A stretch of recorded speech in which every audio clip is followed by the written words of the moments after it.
دمعتي من عيني تنزل وانا اغني لك واقول تبغيني ابعد عنك كيف تدخل العقول. ما اتخيل اني في لحظة على بعادك انا بصبر كل بساطة تقوليها وتتوقعي اني اقدر على فراقك. يا اغلى ما في هالكون سحرتيني جننتيني علقتيني فيك بشلون ما كان في الحسبان اني ابعد يا حياتي. والحين تبغيني ابعد ودموعي في العيون كيف ابعد. انتي حياتي ما فيها وانتي هي اللي اغنيها وانتي حبي الوحيد. كيف ابعد واكون من قلبك انا بعيد. تقولي لي فترة وانسى قلبي عمره ما راح ينسى او يتجرأ انه يمحي ذكراكي عن بالي. حتى انت ملكتي قلبي روحي انت اللي بتهاوج روحي. والحين عن حياتي يا حبيبتي تبغي تروحي. انت روحي يعني لك روحي يا حياتي.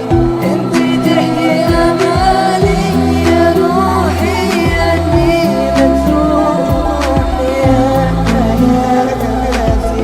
انت تحيي امالي. اجل كلمة منك بتبغيني ابعد عن قلبك علميني يا حبي ليش تبغيني ابعد عنك. عمري ما غلطت في حقك عمري ما تمنيت انا بعدك بس هذا اللي تبغيه وربي يسهل لك دربك. لكن في بالي سؤال بتمنى منك الاجابة كيف تركتي قلبي وان عليكي عذابه. وينعاد عنادك بتعيدينا كالعادة خلاص قلبي مات من العذاب اللي ذاقه. ابكي دم يوم اتذكر كل لحظة عشتها معاكي قدامي خيالك ماني قادر انساكي. ليتني ارجع في الزمن ليتني الف بكفن ليتني لو كنت قبل ما عرفت الحب في حياتي. والله الدنيا عجيبة وكل اللي فيها عجيب. القلب يضحي الحبيبة والنكران هو النصيب. كل داء وله طبيبة كل مرض وله اللي طيبة. لكن جرح الفراق ما يعالجه اي طبيب.